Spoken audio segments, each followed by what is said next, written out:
कंचन के बेटे ऋषि की शादी कहीं नहीं हो रही थी। एक तो ऋषि मोटा, ऊपर से कमाई भी कोई खास नहीं। लेकिन कंचन को तो शौक था मॉडर्न बहू लाने का, और उसे एक दिन ऐसी लड़की मिल भी जाती है। हमें तो आपका ऋषि बहुत पसंद है, लेकिन मैं आपको साफ साफ बता देती हूँ, मेरी बेटी के शौक थोड़े से अलग है बहन जी। अरे बहन, हमें सब पसंद है। आपकी प्रियंका जैसी लड़की की तलाश मुझे कब से थी। जींस पहनकर अंग्रेजी में गिटर पिटर बोला करे।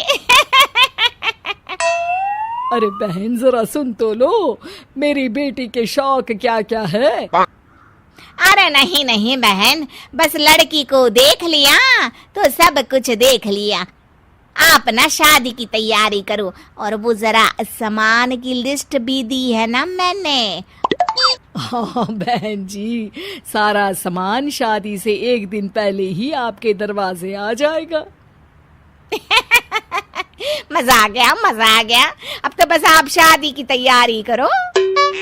प्रियंका के माता पिता के जाने के बाद कंचन का पति उससे कहता है, अरे भाग्यवान, तुम तो कुछ ज्यादा ही जल्दी दिखा रही थी शादी की। अरे बोलने तो देती, लड़की की माँ क्या बोलना चाह रही थी। अरे आप चुप रहिए जी, कुछ पता भी है आपको, बस मुफ्त में बोले जा रहे हैं। मेरी दोस्त शशि की बहू देखी, लंबी पतली और पढ़ी लिखी, हजारों में कमाई और संस्कारी भी। अरे पर जब वो मेरी बहू देखेगी तो जल भुन जाएगी। लेकिन तुम तो शादी ऋषि के लिए कर रही हो ना, या शशि के लिए? तुम्हारा लड़का कुछ कमाता भी नहीं है, और शरीर भी भगवान की दुआ से फूलता ही जा रहा है। फिर बोले आप हैं? फिर बोले आप? मैंने कहा ना, प्रियंका जैसी जींस पहनकर अंग्रेजी झाड़ने वाली बहू किस्मत वालों को ही मिलती है। चुप रहिए आप। पति के लाख कहने पर भी कंचन ऋषि की शादी प्रियंका से करवा देती है। लेकिन प्रियंका जैसे ही घर में आती है, वैसे ही जोर जोर से चिल्लाकर नाचने लगती है। आज मेरे यार की शादी है, आज मेरे यार की शादी है। अरे नाचो मां नाचो। आज मेरे यार की शादी है। कंचन, उसका पति और ऋषि ये देखकर हैरान रह जाते हैं। लग रहा है बहू को शादी की बड़ी खुशी है। हाँ हाँ, बहू क्यों नहीं, हम भी नाचेंगे। अरे नाचो नाचो जी, मुंह क्या देख रहे हो, चलो चलो नाचो, बहू कह रही है।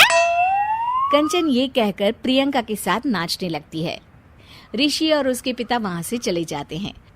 अगले दिन कंचन अपनी सहेलियों को प्रियंका से मिलवाने के लिए घर बुलाती है, जहां शशि भी आती है। अरे शशि, कैसी हो? मैं ना तुम्हें प्रियंका से मिलवाती हूँ। अरे सच में बहुत ही एडवांस सोच की लड़की है। कितने मॉडर्न ख्यालात है उसके, पता है तुम्हें? अरे हाँ कंचन, जरूर। बच्चों की शादी अच्छी ही होनी चाहिए, और वैसे भी तुझे तो शुरू से ही ऊंचे ख्याल की बहू चाहिए थी। तभी कंचन की सहेली कहती है, अरे कंचन, बुलाओ ना प्रियंका को, हम भी मिल ले। अरे बहू प्रियंका, जरा बाहर तो आना। कई बार आवाज देने के बाद भी प्रियंका बाहर नहीं आती है, तो कंचन को बुरा लग जाता है। वो उसे लेकर बाहर आती है, लेकिन ये क्या, प्रियंका लड़खड़ाती हुई बाहर आती है और उसके हाथ में शराब की बोतल होती है। हालांकि शराब पीना स्वास्थ्य के लिए हानिकारक होता है, और ये हमारी किडनी के लिए बहुत ही खतरनाक है। लेकिन कंचन की बहू प्रियंका पूरे नशे में होती है। अरे इतने सारे लोग। ये कहकर वो शशि के पास जाती है। आंटी जी, पत्ते खेलेंगी, पत्ते।